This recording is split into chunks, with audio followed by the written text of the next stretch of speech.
सही मानों में देश के लोकतंत्र को बचाने के लिए उन्हें पहला कदम उठाया है। और साक्षी मलिक के साथ हिंदुस्तान के तमाम वो लोग हैं जो सैकड़ों लोग हैं जो बहनों की इज्जत करना चाहते हैं, जो बेटियों की इज्जत करना चाहते हैं, आज साक्षी मलिक जी के साथ खड़े हुए हैं। ये तमाम जो आप जमावड़ा देख रहे हैं कांग्रेस का, ये जमावड़ा सिर्फ लोकतंत्र को बचाने के लिए इकट्ठा हुआ है, अपनी आवाज को बुलंद करने के लिए इकट्ठा हुआ है। कर दिया राहुल गांधी और लोगों ने जाटों का। देखिए सच्चाई ये है, क्या राहुल गांधी और विपक्ष के नेताओं पर इल्जाम लगा रहे हैं। धनखड़ जी ने जो हमारे देश के उपराष्ट्रपति हैं, उन्होंने सही मानों में देश के जाटों का अपमान किया है। जाट की बेटियां यहाँ पर महीनों जंतर मंतर पे बैठी रही थी अपनी डिमांड करने के लिए। उन्होंने ब्रजभूषण शरण को उन्होंने लंबित नहीं किया। आज तमाम जाटों की बेटियों को उन्होंने अपमान करने वाले अगर कोई है तो धनखड़ साहब है। आज विपक्ष के नेताओं के ऊपर ये उंगली उठा रहे हैं। सत्ताधारी क्यों नहीं धनखड़ के ऊपर उंगली उठा रहे कि जिन्होंने मिमिक्री करना तो गलत है, किसी की मिमिक्री कर रहे हैं, मिमिक्री कर रहे हैं इस तरह से। देखिए मिमिक्री तो हमारे देश के प्रधानमंत्री ने भी पार्लियामेंट के अंदर करी है। क्या पार्लियामेंट के अंदर क्या कोई मिमिक्री होती है?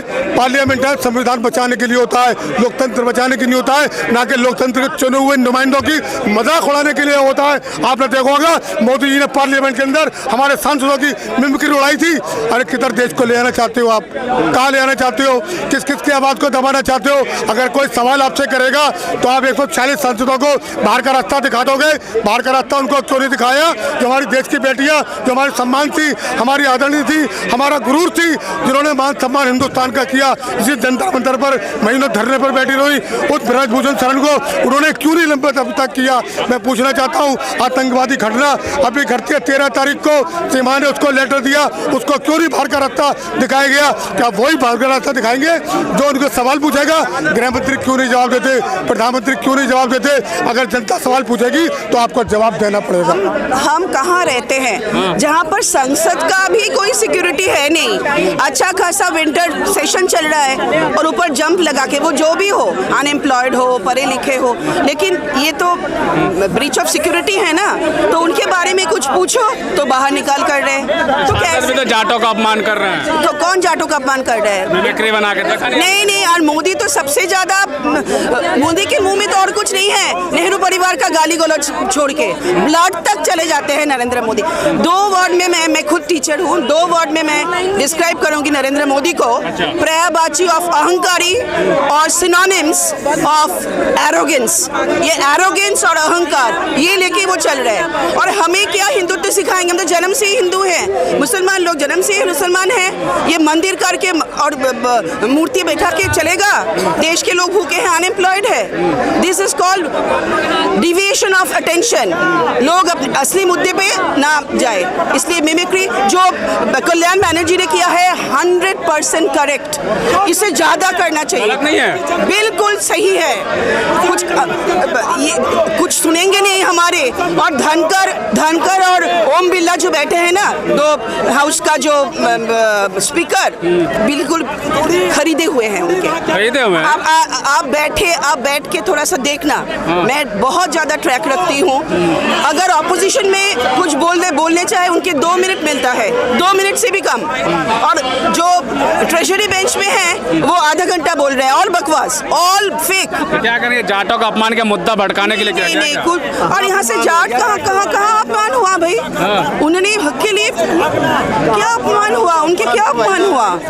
और नरेंद्र मोदी जब दीदी करते हैं उतनी एजेड लेडी को, बंगाल के सीएम है इतने सालों से, तब कुछ अपमान नहीं है? क्यों? आज हमारे मोदी जी को जाट समुदाय का अपमान दिख रहा है। और जब यही जाट समाज की बेटियां इसी जंतर मंतर पे बैठी हुई थी कि उनको बाल पकड़ के घसीटा गया था रास्ते में, तब हमारे मोदी जी ने नहीं कहा कि उनकी बेइज्जती की जा रही है, उनके सम्मान को ठेस पहुंच रहा है? क्या ये वाली राजनीति करनी ज़रूरी है? कभी हिंदू मुस्लिम तो कभी जाट कभी पंजाबी, इस तरह की राजनीति करनी बहुत ज़रूरी है क्या? आप कभी इंसानियत की राजनीति करिए। अगर इंसानियत की राजनीति करेंगे तो मोदी जी बहुत पीछे नज़र आएंगे, दूर दूर तक कहीं नहीं नज़र आएंगे सिवाय पब्लिक के। मिमिक्री कर रहे थे तो अपमान तो हुआ ही ना, किसी पद पर बैठे राष्ट्रपति का मिमिक्री कर रहे हैं। अच्छा ये बताइए, राष्ट्रपति पद पे बैठे हुए हैं, उनकी मिमिक्री कर दी तो उनको ठेस पहुंच गया। अच्छा वो बैठे होते हैं और वो सोनिया गांधी जी को कभी कुछ भी बोल देते हैं, वो राहुल गांधी जी को कुछ भी बोल देते हैं। मतलब आप सत्ता में हैं तो आप कुछ भी करें तो आप चमत्कारी हैं, और अगर हम सत्ता में नहीं हैं तो हम बलात्कारी हैं, आप यही कहेंगे। आपको हक दे दिया कि आप एक पर्सनैलिटी हैं कि हाँ भाई मैं हूँ, पूरे देश में मैं हूँ, आप कुछ भी कर सकते हैं, आपको हक है कुछ भी करने का। तो राहुल गांधी अगर कुछ करते हैं तो आप उसके ऊपर सवाल उठा देते हैं। किस लिए उठाते हैं? क्योंकि आपको खतरा है राहुल गांधी से, आपको खतरा है कांग्रेस से, आपको खतरा है देश की पब्लिक से। क्या लगता है जब से एक इंडिया गठबंधन ने कहा है कि एक दलित प्रधानमंत्री बनाएंगे, क्या उससे बौखला गई क्या बीजेपी? बिल्कुल, एक दलित से बौखलाई हुई बीजेपी इस हद तक राजनीति पे उतरी है कि वो चाहती है कि भाई विपक्ष जो है कि बैठ जाए, विपक्ष को वो देखना ही नहीं चाहती। ये तो तानाशाह हो जाएंगे। अगर विपक्ष ही नहीं रहेगा किसी देश में तो फिर तानाशाह की जो राजनीति है वो नहीं चलती। साक्षी मलिक ने जो पहलवान थे उन्होंने भी संन्यास ले लिया कल। तो साक्षी मलिक ने जो संन्यास लिया है, रोते हुए रो रही थी कल, रोते हुए। बिल्कुल, जब बेटियां जंतर मंतर पे बैठी थी, उनके इज्जत आबरू पे जब बात थी, तब हमारे मोदी जी ने आवाज़ नहीं उठाई। वैसे वो कहते हैं कि मेरी बहनें हैं सारी, बहनों की इज्जत पे जब बात बनती है तो भाई आवाज़ नहीं उठाता, भाई गूंगा बन जाता है, भाई के कानों से सुनाई नहीं देता, भाई बहरा हो जाता है, भाई की टांगें नहीं चलती, भाई व्हील चेयर पकड़ लेता है। तो जाहिर सी बातें बेटियां करेंगी ऐसा। जब तक ये मोदी और बीजेपी सरकार रहेगी सबका अपमान ही होगा, सम्मान तो किसी का होगा नहीं। सम्मान तो किसी का करते नहीं है ये लोग। बस जिस मुद्दे पे बात करना चाहिए वो उस बात पे उनको मुद्दे पे बात नहीं करनी है, बाकी लोगों को गुमराह करने की बातें करते हैं। बेरोजगारी के ऊपर बात करो, महिला उत्पीड़न के ऊपर बात करो। ये 142 सांसद जिन्होंने इनके खिलाफ क्वेश्चन रेज किए उनको उठा के निकाल दिया। आप ईवीएम के साथ छेड़खानी करते हैं, सत्ता में आ जाते हैं।